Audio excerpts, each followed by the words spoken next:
Good evening. I'm Jeff Douglas along with Casey Cowan. Welcome to Oregon Art Beat. We have a great show tonight, and we'll start off in Bend, where last year I saw some incredible glass art. Well, glass artists are some of our favorite stories to do on Art Beat. We're just suckers for all that fire. We are. And one thing we've learned is that it takes a combination of talent and teamwork to make beautiful art glass.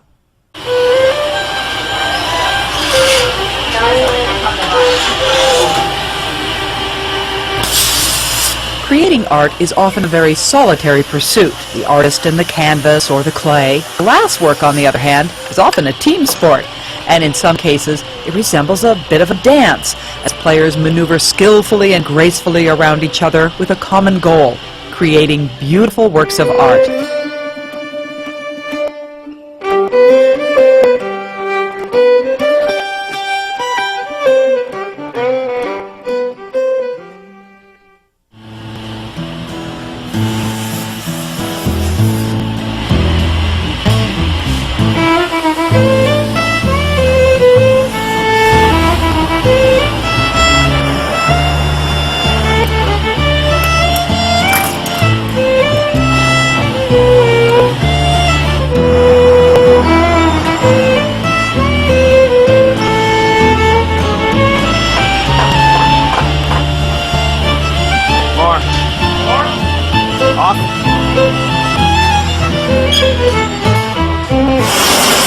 At the Lava Glass Shop, it's this kind of teamwork that makes such amazing pieces as these.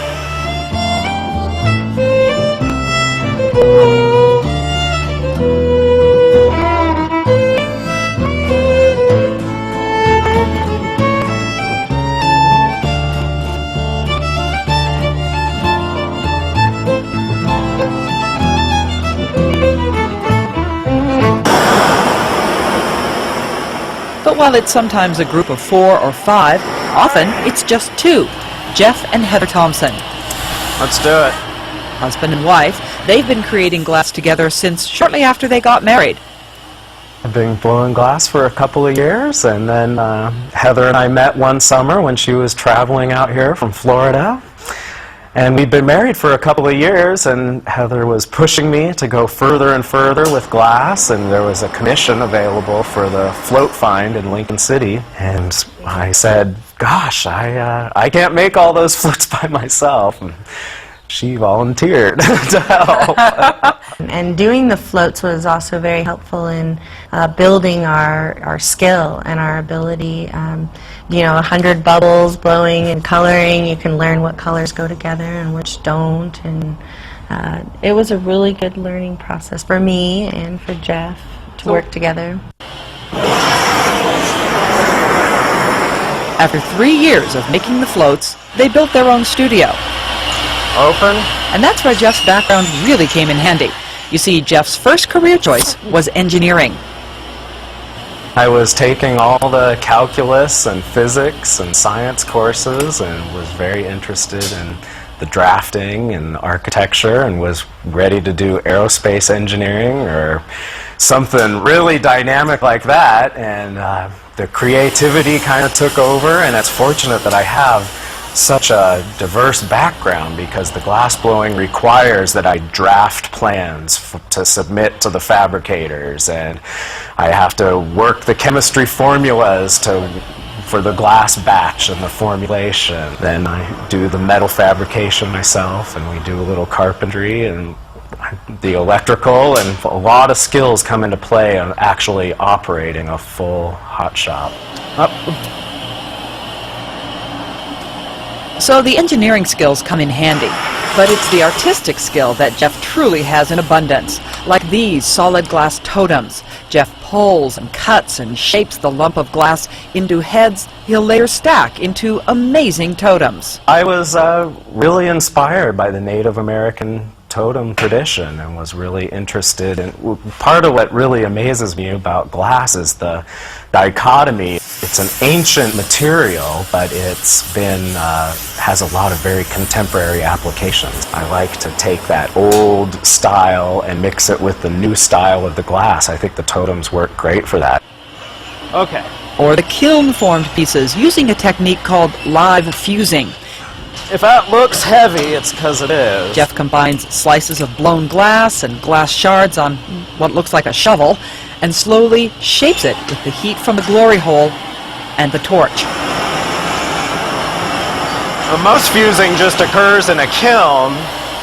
By doing it this way, I have a lot of control over how the heat is soaking in. By taking many short flashes, the heat slowly soaks in and hopefully will keep all the fun shapes of all those different parts and pieces. Is this a technique you kind of developed by yourself? Yeah, this is a whole new thing.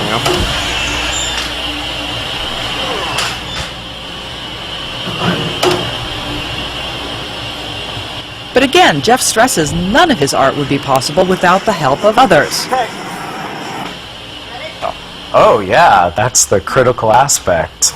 Those kind of large-scale pieces are impossible without good help, knowledgeable help, people that are as skilled or equally skilled in glass blowing, so that they understand the routines and the steps. And you get big pieces on the stick like that, and someone is stepping in the wrong spot, that is serious, because my momentum of the piece moving, it can't stop. I'm going where it's going. Lighter. Off. So a kind of shorthand language develops. Blow. Open.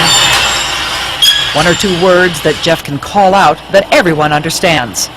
Heather, blow light. Flash, please. Light. Heather, you cap this. Quick flash. Blow. Torch it. A lot of times, on the end of those pieces, if a couple 5 seconds goes by without that heat occurring, well, that's when a piece cracks. And we're literally working with such small time frames that, hey, heat, they're going, they're gone. It has to happen. Yet even after all that work on the big artistic pieces, there are few guarantees. We still don't know if it's going to come out of the kiln okay. There's still a big question mark. That's a lot of resources to dedicate to a question mark. Must be kind of heartbreaking when you lose one.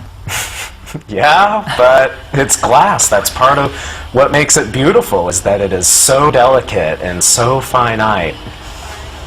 But so malleable, with so much potential, I guess. Well, when I get my hands on it, it's malleable, but it changes very quickly. It's very different from the piece that sits in the gallery. It's very static and hard and cold. Do you like it at that point? Do you get more excited when you're working it? Well, it's nice to see it in that final setting, but I'm fascinated with the glass in the molten state and what it does then. There we go.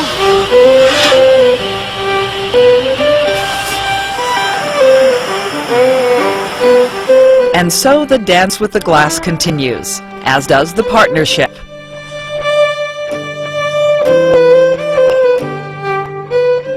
Heather brings that unspoken type of communication that only exists between, I imagine, couples, and she understands the process so intuitively because she's been there through it step by step, and I can be relaxed knowing that I can focus on my piece, and then here in 30 or 60 seconds the part is going to be delivered, ready to go. I love working with him, and I love seeing the inspiration that he gets out of life. It's a wonderful thing. I'm very honored and proud to be his wife. Wow.